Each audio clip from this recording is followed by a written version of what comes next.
Isto, muito bem. Então vamos dar a continuidade aos nossos estudos. Esse é o nosso quarto encontro. E antes de iniciarmos propriamente dito o nosso estudo, as nossas reflexões, vou fazer um pequeno comentário. Nós estamos, até o presente momento, abordando conhecimentos. Basicamente, até agora, conhecimento da evolução da ciência, da humanidade, da ciência do homem. E temos angariado nesses nossos encontros uma diversidade de informações. São estudos profundos que nós procuramos trazê-los de uma forma mais palatável, pois nós somos especializados na ciência da física e a maioria dos nossos ouvintes também não. Mas pelo menos procuramos trazer um entendimento básico até o presente momento. Bom, quando nós abordamos essas questões do conhecimento já do homem e trazemos também algumas reflexões no aspecto espiritualista, existem situações de muito questionamento, de censura, né? Aquela ortodoxia de que estamos usando um conhecimento sério para tentar justificar pseudociência ou misticismo e assim por diante. Na verdade, são diferentes entendimentos, diferentes consciências. Desde essas mais ortodoxas, são aqueles físicos, né, os mais radicais, que não admite de forma alguma que se utilize o conhecimento para fazermos alguma reflexão em cima do aspecto espiritual. Geralmente são irmãos que não têm nenhuma convivência com a parte, digamos assim, espiritual ou religiosa, ou quando tem, eles delimitam drasticamente esses dois aspectos, né? Já temos também alguns irmãos que já ficam mais confortáveis de militarem nesses dois segmentos, né? De forma um pouco mais tranquila, procurando trazer uma coerência entre o que nós já conhecemos da ciência e o aspecto da espiritualidade, que nós sabemos que realmente a maior parte dessas informações elas são canalizadas, né? São informações que nos chegam através de mensagens espirituais, são conhecimentos antigos, né? de civilizações até mesmo já extintas, de algumas filosofias orientais, hindus, chinesas, tibetanas, e mais os, digamos assim, os núcleos iniciáticos, né? Então, esses irmãos que militam nesse meio, eles já têm um certo conforto para poder avaliar, né, essa interação entre o que o homem já conhece e esse conhecimento que, digamos assim, extrafísico, se assim podemos dizer. E, em contrapartida, também nós temos aqueles irmãos que acompanham essas questões e que não têm conhecimento algum do estado em que a ciência do homem já chegou. São aqueles que têm, assim, uma crença, né? Uma crença absoluta nas informações, mas não tem, assim, muito muita vontade ou curiosidade de extrapolar um pouco esses ensinamentos que nos são transmitidos, né? Seria aquelas questões da fé cega, né? E não aquela crença um pouco mais associada à racionalidade. Então, eu queria fazer esse comentário um pouco antes de iniciarmos esses estudos, para podermos ficar mais tranquilos. Eu vou abordar algumas questões justamente em função desse comentário que eu fiz. Muito bem. Uma consideração prévia. A ciência é um modo eficiente de se construir conhecimento. Nós já vimos isso, né? Vêm as hipóteses, vêm-se as teorias, vêm-se as demonstrações matemáticas e, com o tempo, elas são demonstradas através de uma experiência. A conduta científica propõe que uma teoria científica que se refere à natureza e às propriedades, né, deve ser baseada em conceitos e linguagens universais. Tem que ter coerência. A série de abordagem a seguir, né, no caso que nós estaremos fazendo, na acepção exata da palavra, até onde pessoalmente eu tenho conhecimento, não apresenta, digamos assim, um método científico rigoroso do aspecto da ciência ortodoxa, né? De demonstrações dessas analogias e desses ensinos.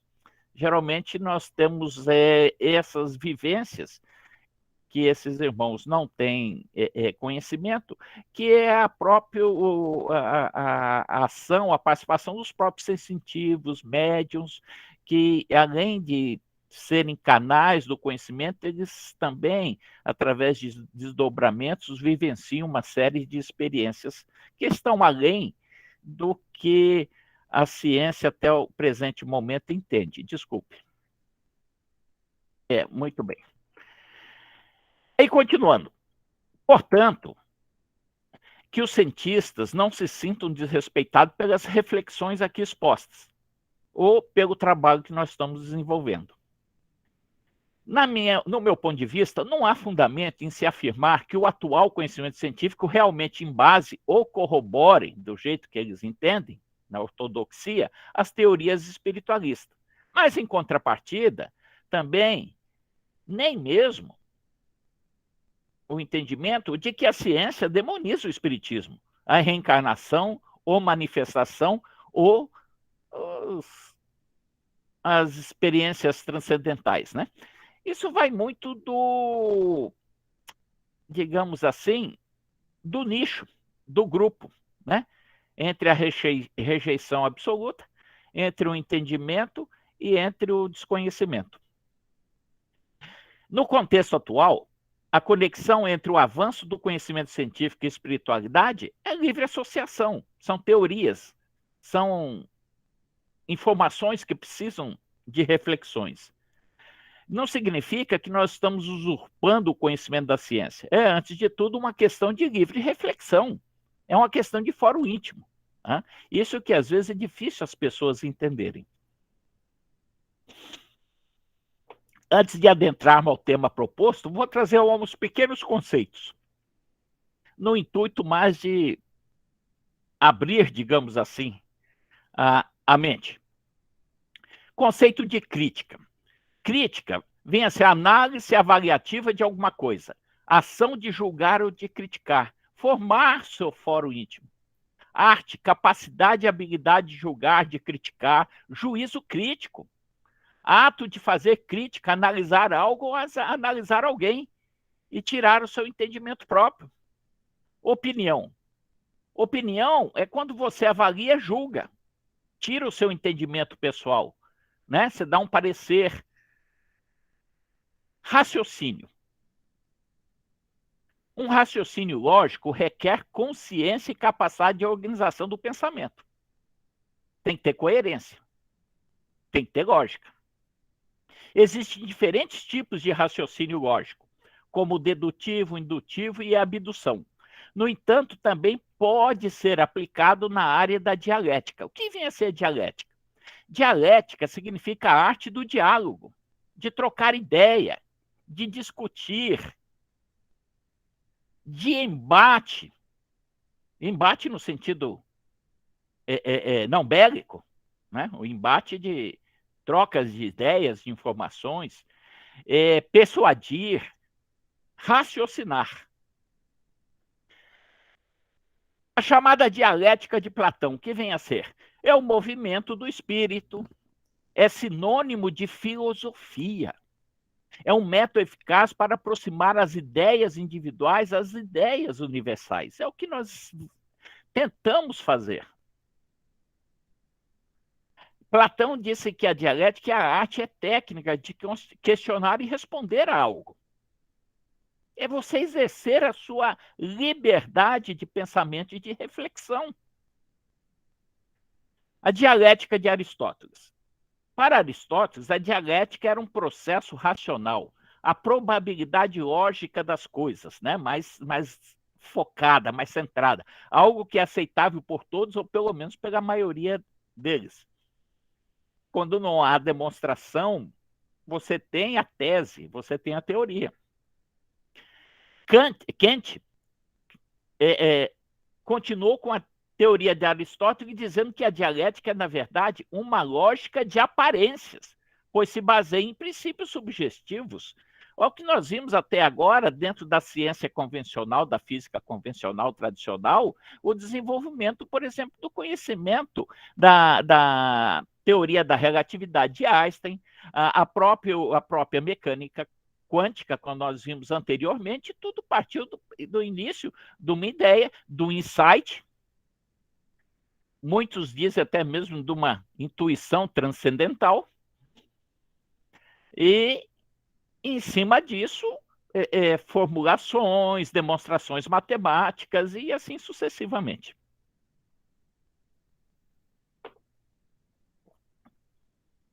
O que é real? O que é verdadeiro? O que é falso? O que é realidade? Realidade é a qualidade ou característica do que é real. O que realmente existe, fato real e verdade. Então, nós já podemos entender que a verdade ela é muito relativa. A realidade está diretamente dependente da nossa capacidade e do nosso conhecimento. Aí eu deixo esse registro com vocês. Esse estudo não tem por objetivo desvendar a verdade, longe disso. Mas o que nós pretendemos com essa série de estudo é provocar, é trazer a vontade, despertar o questionamento e a consequência busca pela verdade. Mais à frente, eu posso até me expressar que a verdade ela está mais dentro do que fora. Eu lembro que tinha um seriado na televisão, alguns de vocês lembram, era, como que era o nome? Arquivo X, que tinha um tema que dizia assim, a verdade está lá fora, que falava sobre extraterrestres, discos voadores, né? E aí na espiritualidade a gente inverte, né? Na verdade a gente diz que a verdade está dentro, né? Dentro de cada um. Então, meus irmãos, qual é o objetivo? É a busca, irmos atrás. Atrás de quem? Do conhecimento. E como nós fazemos isso? Questionando, analisando, refutando, refletindo, opinando, investigando, estudando. Não nos contentarmos com verdades prontas, doutrinas dogmáticas, né? Ou os dogmas das ciências absolutas, né? Não é isso. Nosso objetivo é despertá-los para usar a racionalidade e estabelecer suas próprias convicções. Então, eu quis fazer essa introdução antes, para que não fique nenhum melindre no que nós vamos abordar daqui para frente, porque nós estaremos aqui nessa interface de transição entre o que o homem conhece através da sua capacidade de demonstração instrumental para um conhecimento que transcende esse aspecto e que nos vem de outras fontes. Muito bem, vamos lá. Isso aqui ainda é ciência do homem. É sobre a luz, a característica da luz. A velocidade da luz no vácuo é uma constante física importante, cujo valor é de aproximadamente 300 milhões de metros por segundo, ou seja, a cada segundo a luz viaja aproximadamente a 300 mil quilômetros. A cada segundo. Então, conforme a teoria da relatividade de Einstein, nós já vimos lá atrás, né? Então eu posso falar isso mais tranquilo, que você já tem um embasamento, nada poderia, em tese, superar a velocidade da luz, porque qualquer partícula superando a velocidade da luz, ela vira energia. Esse é o entendimento que nós temos da física, né? E quando há a superação da velocidade da luz, nós perdemos a capacidade de percepção dessa massa, dessa matéria, né? Porque acima da velocidade da luz, ela está além da nossa capacidade dos nossos sentidos. Então, objetos que, em tese, estivessem vibrando acima da velocidade da luz não poderiam ser detectados pela nossa parte, a nossa capacidade sensitiva humana. Então, vamos em frente.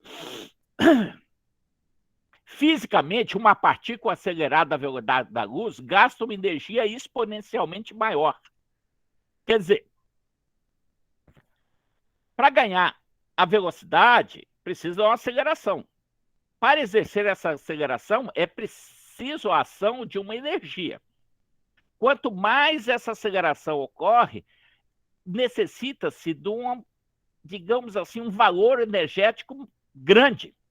Até que em um determinado ponto, esse aumento precisa de uma energia absurdamente grande. Tá? Isso é interessante para o estudo que nós vamos ver a seguir. Ainda dentro da ciência do homem, da física, da matemática.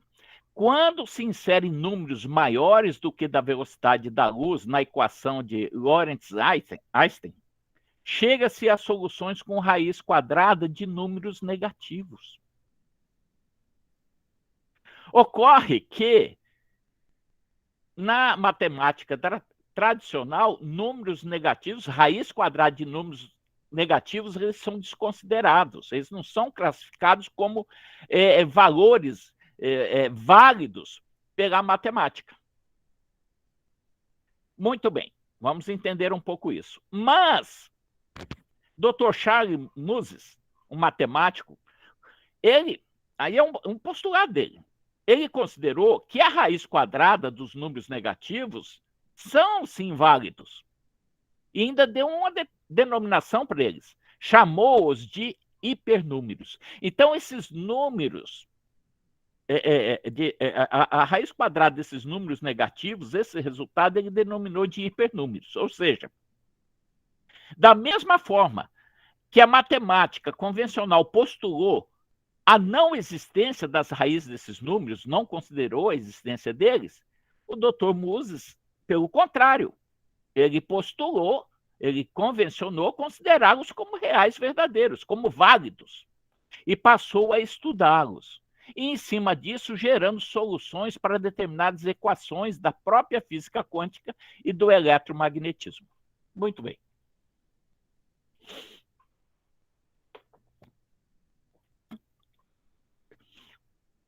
O Dr. Huygens Tiger, de posse desse conhecimento, esse aqui que nós discutimos, do Charles Moses, ele é um físico da Universidade de Stanford, dos Estados Unidos.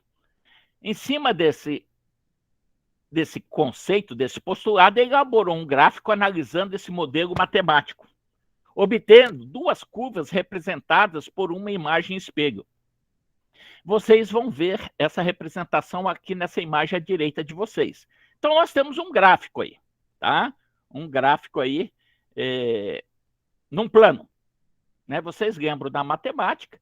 Ali nós temos o eixo das abscissas, na oriental, geralmente conhecido como X, coordenada X, e nós temos a ordenada na vertical, que é o eixo Y. Muito bem.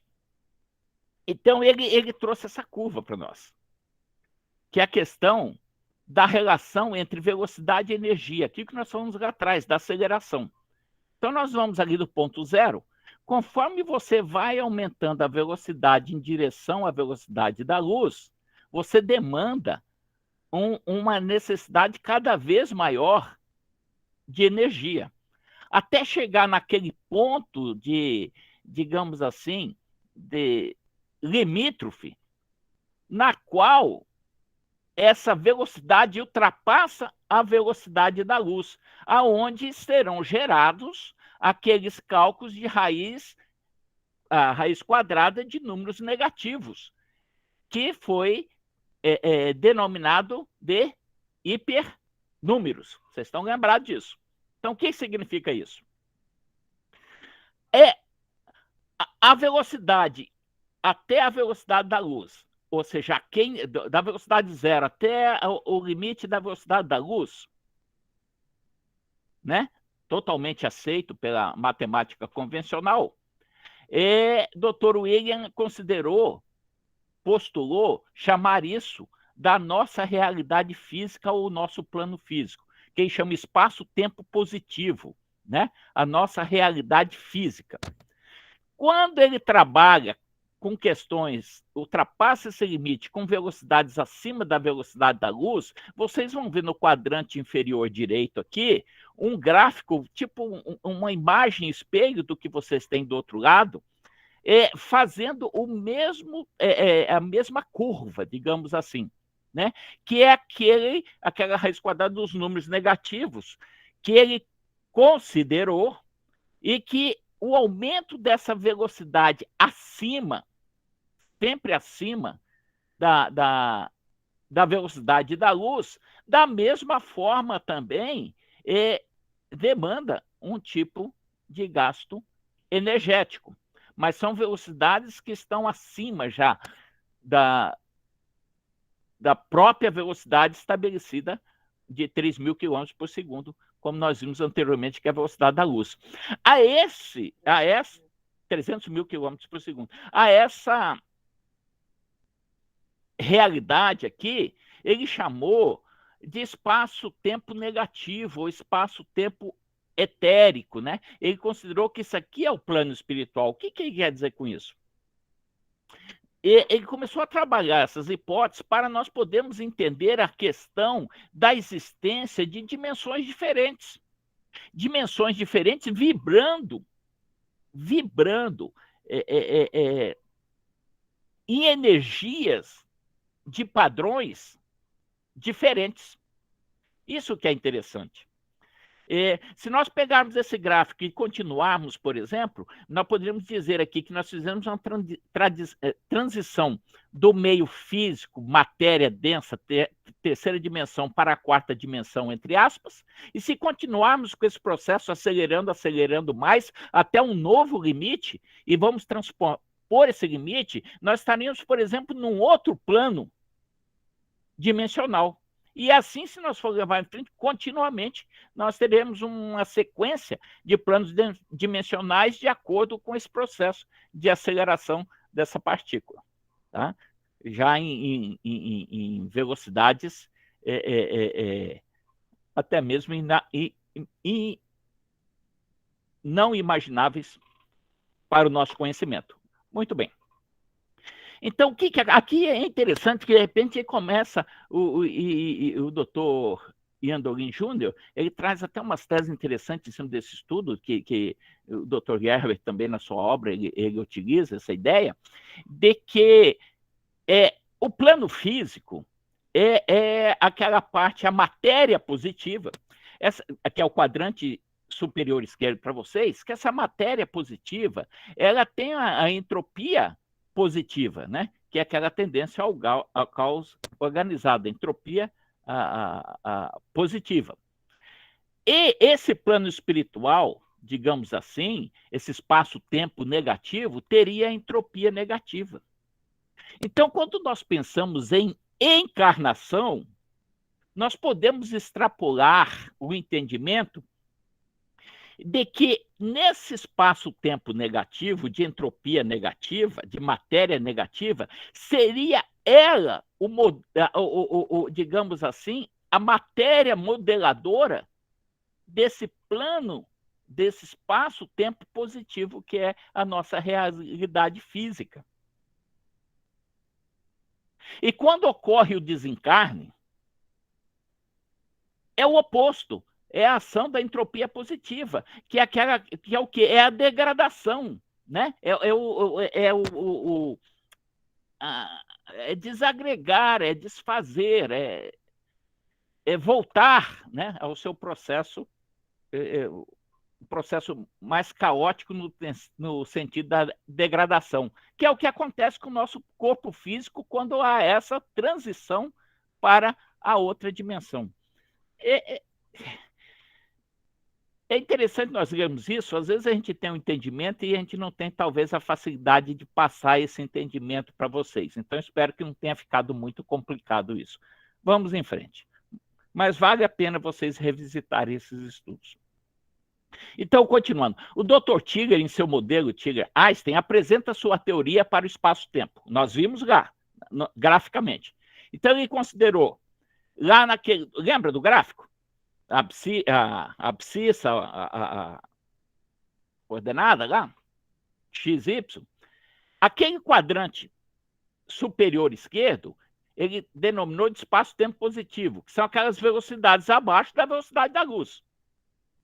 Ali, ele considera, define aquilo como a matéria do universo físico, palpável, nossa realidade, visível, composta de massa positiva.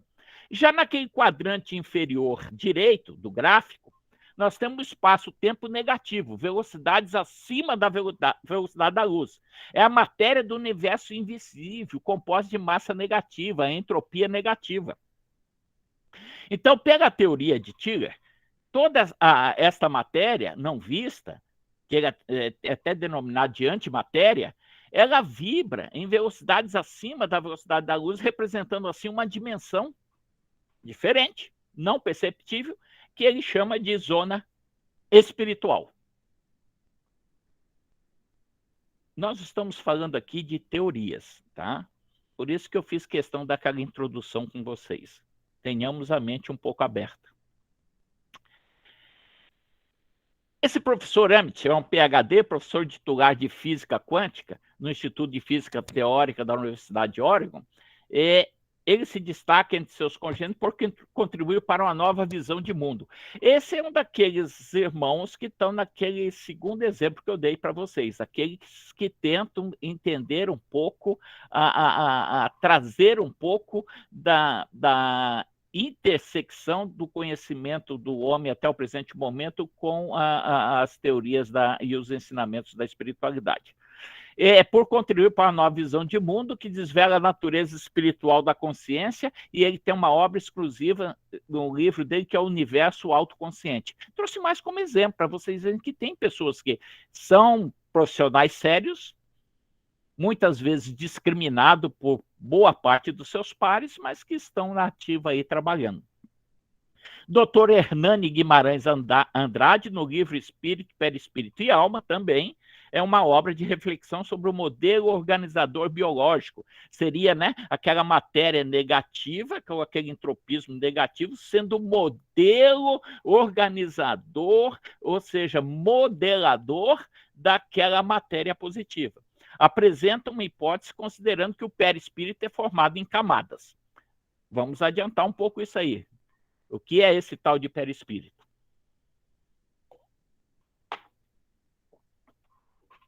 Antes de adiantarmos, vou trazer somente uns textos básicos, que eu, como eu disse para vocês, muitos dos ensinos nos vêm através de canalizações, através de médiuns, de sensitivos, né?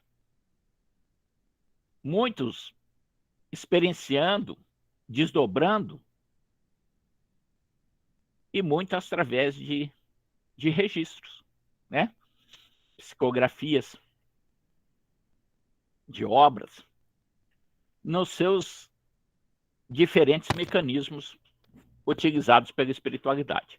Então, Allan Kardec, no Livro dos Espíritos, né, das obras da doutrina espírita, nos diz assim: espíritos são os seres inteligentes da criação, povoam o universo fora do mundo material. Joana de Ângeles, Joana de Ângeles na sua obra Estudos Espíritas, ela registra o seguinte: o que são os espíritos? São individualidades inteligentes, são consciências incorpóreas que povoam o universo, criadas por Deus, independente da matéria.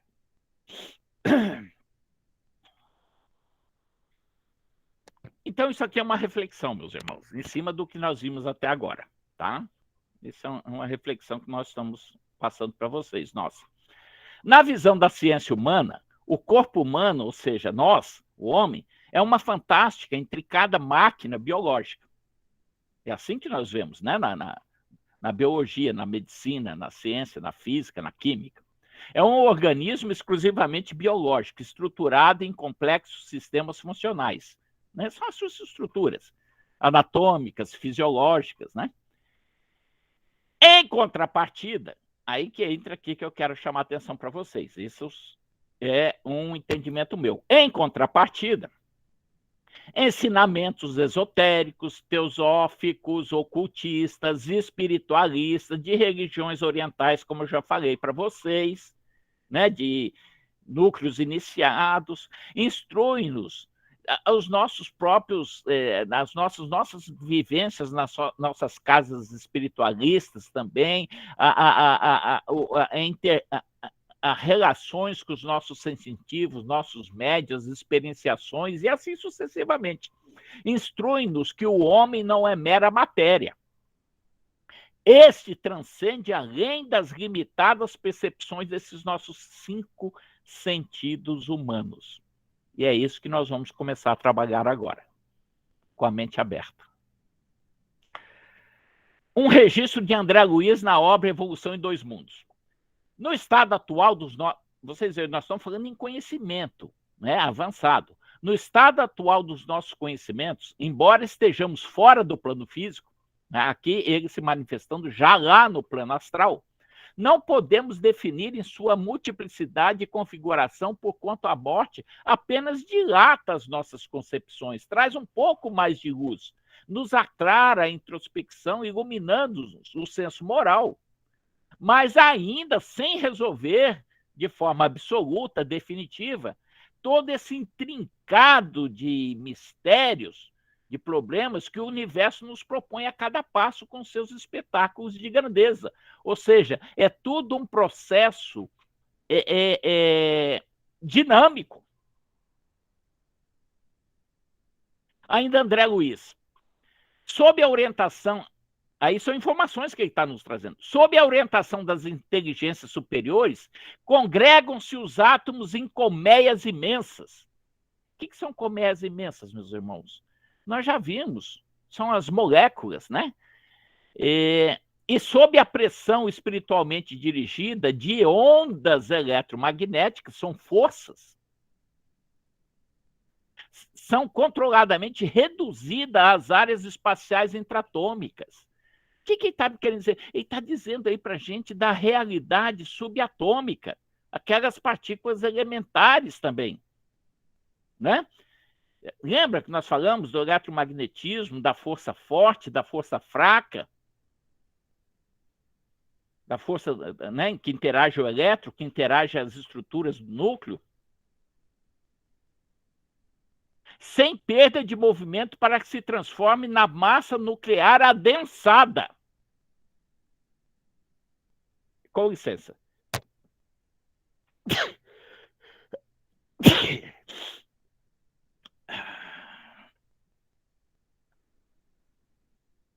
De que se esculpem os planetas e tudo mais, em cujo seio as mônadas celestes encontrarão adequado berço ao desenvolvimento.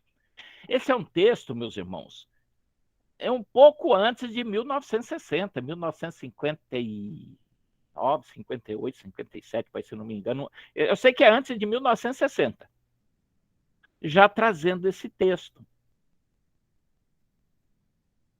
Estão percebendo a sutileza da coisa? Falando em áreas espaciais intratômicas, falando em colmeias de átomos. Muito bem. Emmanuel, no programa Pinga Fogo, diz assim, que também é antigo, hein?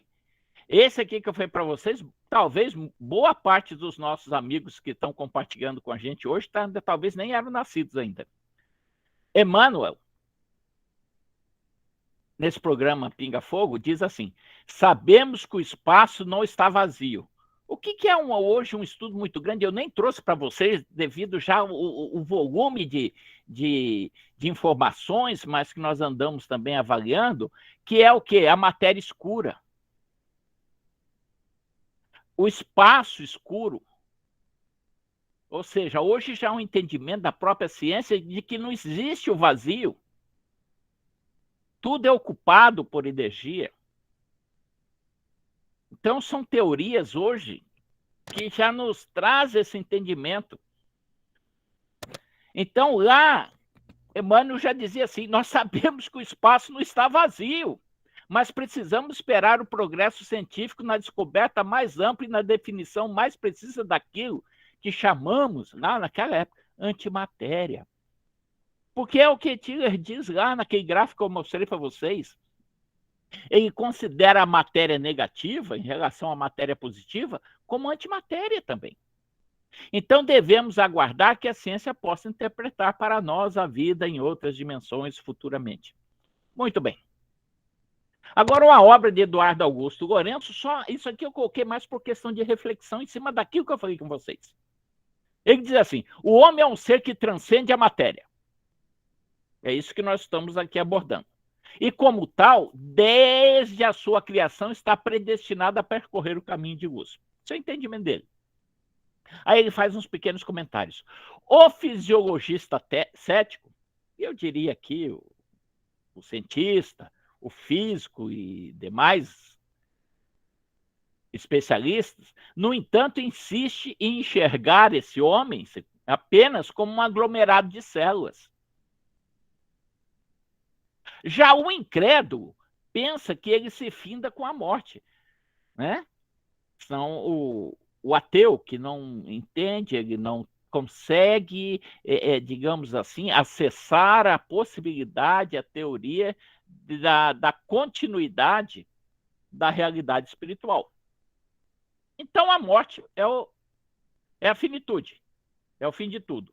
E o fanático religioso ainda condena esse homem às penas eternas, que é os dogmas religiosos, né? Ou ele morreu, ou ele vai para o céu, com os anjinhos tocando harpa, ou ele vai para o fogo, maldito fogo eterno do inferno, sem chance de sair daí. Então, são somente reflexões. Agora, ainda do Dr. Décio e Andorin Júnior, tá? Dimensão terrena, encarnado. Dimensão espiritual, desencarnado. Dimensão espiritual, nós vamos ver que existem várias subdivisões, futuramente. Principalmente no nosso próximo encontro. Quando encarnado, apresenta uma parte física, terrena, e uma parte espiritual, etérica. Lógico, nós vamos aprender isso lá na frente. Corpo físico, duplo etérico, perispírito, tá? Então, ele é multidimensional, que não pode ser percebida, a parte etérica, ou mensurada no plano físico pela ciência terrena. Tudo bem. O homem etérico, ou seja, numa dimensão acima, astral, por exemplo, habita uma dimensão diferente da conhecida até o presente momento, que pode ser justificada pela aquela teoria de Tigre que nós falamos lá. Pode ser considerada uma matéria, digamos assim, negativa, né? Um entropismo negativo. A antimatéria, digamos assim. O estudo da relação dos sistemas e os mecanismos de relação do homem físico com o homem etérico é definido pelo Dr. Décio como a fisiologia transdimensional. Inclusive, esse é o título de uma obra dele, tá? Na qual nós tiramos essas informações. Vamos em frente. Ainda ele diz assim, isso é só uma analogia ilustrativa. A imagem do iceberg serve para uma analogia didática. O que significa isso? Uma parte do iceberg, aquela que fica, né, sobrenadante, acima da superfície, está visível. E a outra parte, que é, na verdade, a sua composição maior da sua massa, está submersa e não visível na superfície. Então, ele quer fazer... O que ele quer dizer com isso? Eu fiz um gráfico aqui em cima dessa analogia dele, para a gente poder entender melhor. Seria mais ou menos aqui. O iceberg, né? A linha de superfície da água. Então, o que está acima, nós poderíamos dizer que é a parte física, tá? É a nossa realidade, a nossa terceira dimensão. A realidade do ser encarnado, que é essa realidade temporária, que vai se degradar devido ao quê? Ao entropismo positivo, que nós vimos lá atrás, tá? Porque ele é perecível, essa realidade nossa é perecível, é descartável. Tudo bem? E abaixo da linha da superfície da água, nós teríamos lá a matéria negativa, né? A antimatéria, que é a parte etérica, é aquela realidade humana espiritual, que seria, em tese, o nosso desencarnado, o plano espiritual. Tá? Esse é mais para tentar explicar essa. Eu fiz esse gráfico para tentar explicar essa observação que ele fez aqui. Muito bem. Ainda, doutor Décio, mesmo na dimensão espiritual, o homem desencarnado apresenta dupla natureza em sua constituição. Uma parte material sutil, constituída pelo fluido cósmico universal, similar em forma ao corpo físico, e uma parte verdadeiramente espiritual, que é o princípio inteligente, individualizado, abstrato e indefinível. Vamos voltar aqui um pouquinho.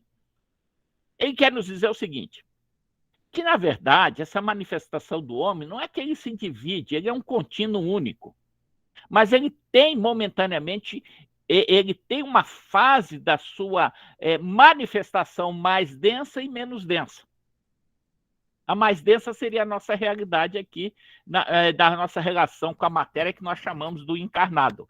E a menos densa é aqui embaixo do desencarnado, né? Mas lembrando que é o espírito em si, é o eu sou, é a alma, é a mônada, tá? Muito bem. Vamos em frente. Ainda continuamos nos estudos né, das referências deles. A matéria astral encontra-se em faixa de vibração bem acima da matéria física. Serve aquela teoria que nós vimos de Tiller lá, né? Da questão da vibração, a frequência em relação à velocidade da luz. E também da matéria etérica, ou seja, ela tem a capacidade de ocupar mesmo espaço e os respectivos corpos inferiores. É o que eu falei para vocês. Nós vamos ver, não se preocupe, que nós vamos ver com maior detalhes esse entendimento do que significa corpos, né? Diferentes corpos do espírito nas suas manifestações multidimensionais. Tá? Nós vamos ver isso com detalhe. Essa coexistência demonstra um princípio da matéria que ele pode ser definido como, classificou como princípio da coexistência não destrutiva, tá? Ou seja, não há incompatibilidade dessa manifestação concomitante em diferentes dimensões devidamente às suas características vibracionais. É um princípio de coincidência pacífica. Então, esse princípio estabelece que matérias de frequências diferentes podem ocupar, sim, o mesmo espaço simultaneamente de formas destrutivas. Sem querer extrapolar, mas eu posso fazer aqui, toma liberdade, fazer uma correlação lá com o estudo da mecânica quântica. Quando nós vimos lá da incerteza, o princípio de incerteza das partículas, do elétron, né? Lá nós entendemos bem que as estruturas elementares ou subatômicas, elas podem sim ocupar espaços diferentes ao mesmo tempo. São reflexões. Em nenhum momento nós estamos dizendo que isso é verdadeiro, mas nós temos que usar a nossa reflexão, a nossa capacidade de pensar. Tem uma obra, Perispírito, de Zimmermann, que diz assim: revela-nos a doutrina espírita que a natureza do ser humano é essencialmente espiritual. ainda que por muito tempo dependa para o seu desenvolvimento, seu aprendizagem, a sua vivência, a sua experienciação de um suporte carnal, ou seja, o corpo físico mais denso material. Isso faz com que, em longo período de sua história evolutiva, viva ao mesmo tempo em dois planos existenciais, pois que, imerso nessa dimensão física, interage com o mundo espiritual e, quando desencarnado, liga-se também contínua e estreitamente com o mundo material. É essa relação que nós temos hoje nas nossas atividades espiritualistas, nas nossas casas espiritualistas. Essas experienciações que nós vivenciamos.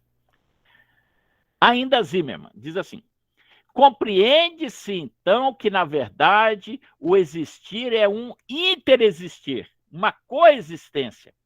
E para esse interexistir que marca a nossa realidade, possibilita-nos providência divina um valiosíssimo instrumento, espelho da alma, sustentáculo do corpo, que é o perispírito.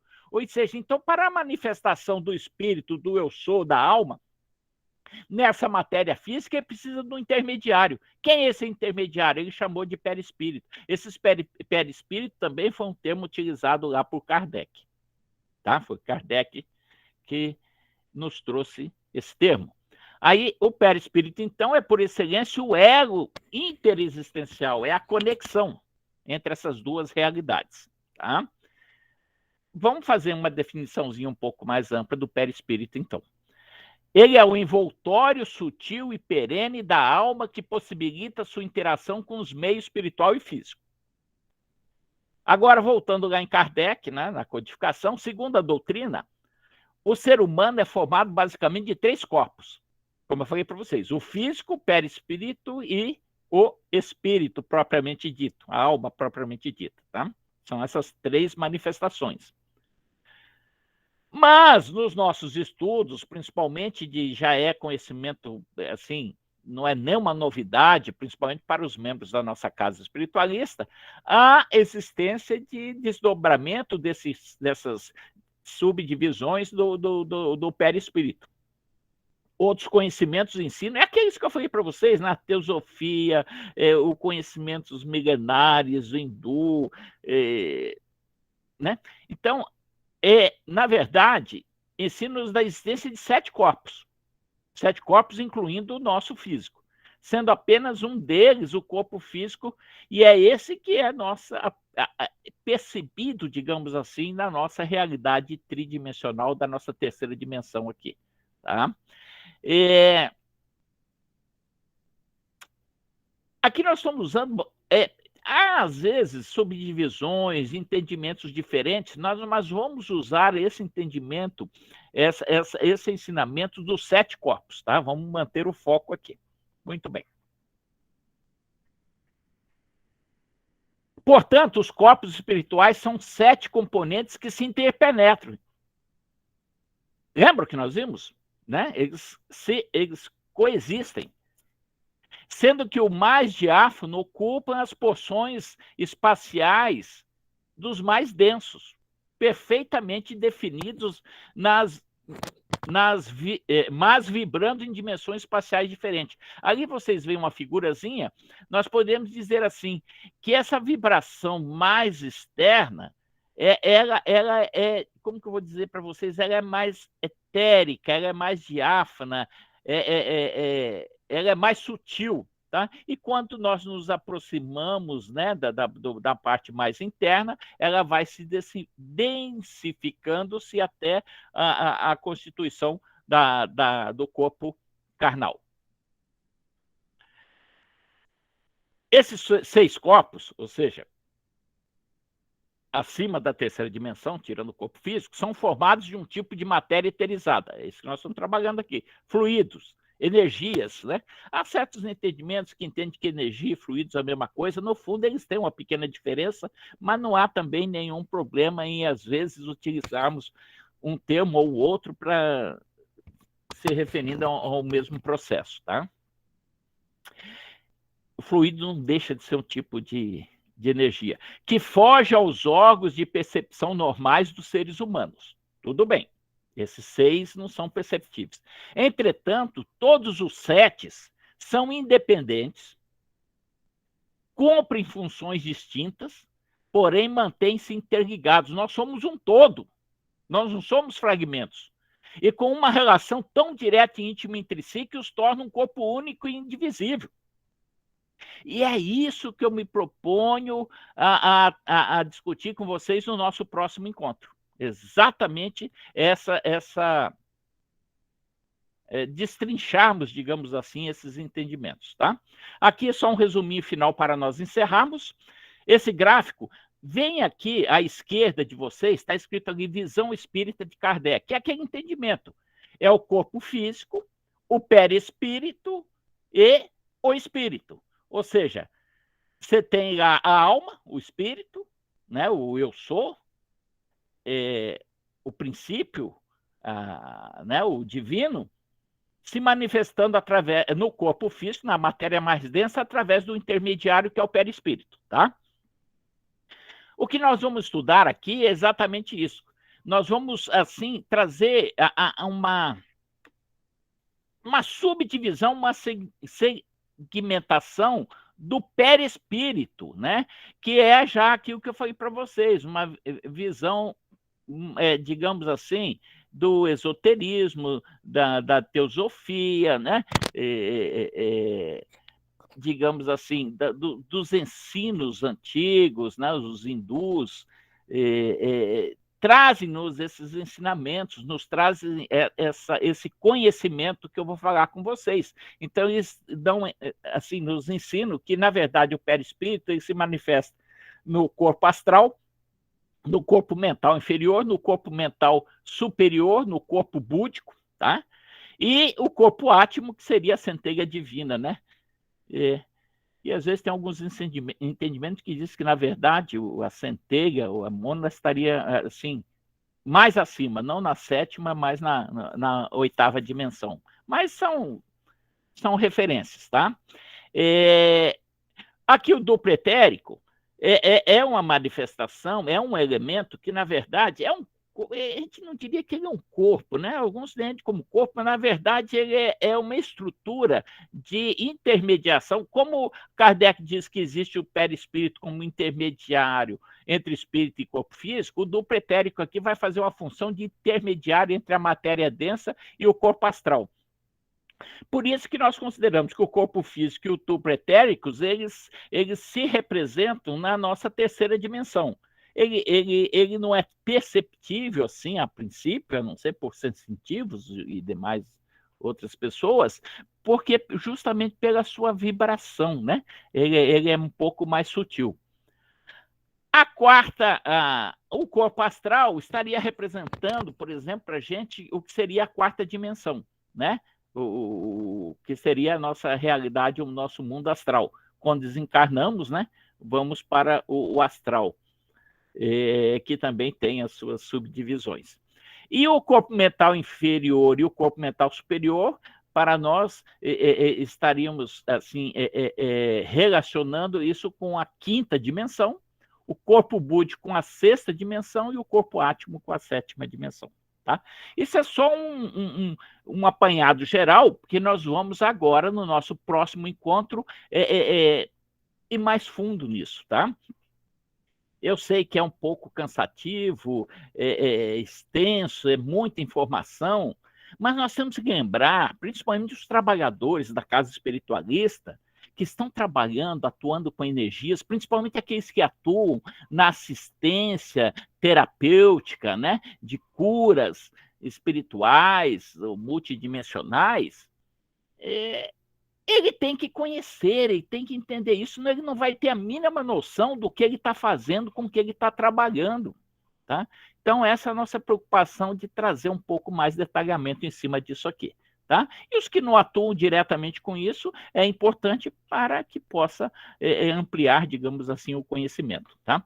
Então, esse é o que eu tenho para hoje. Agradeço a todos. Tá? Peço desculpa pela paciência, pelo excesso de informação e agradeço pela paciência de vocês. Tá?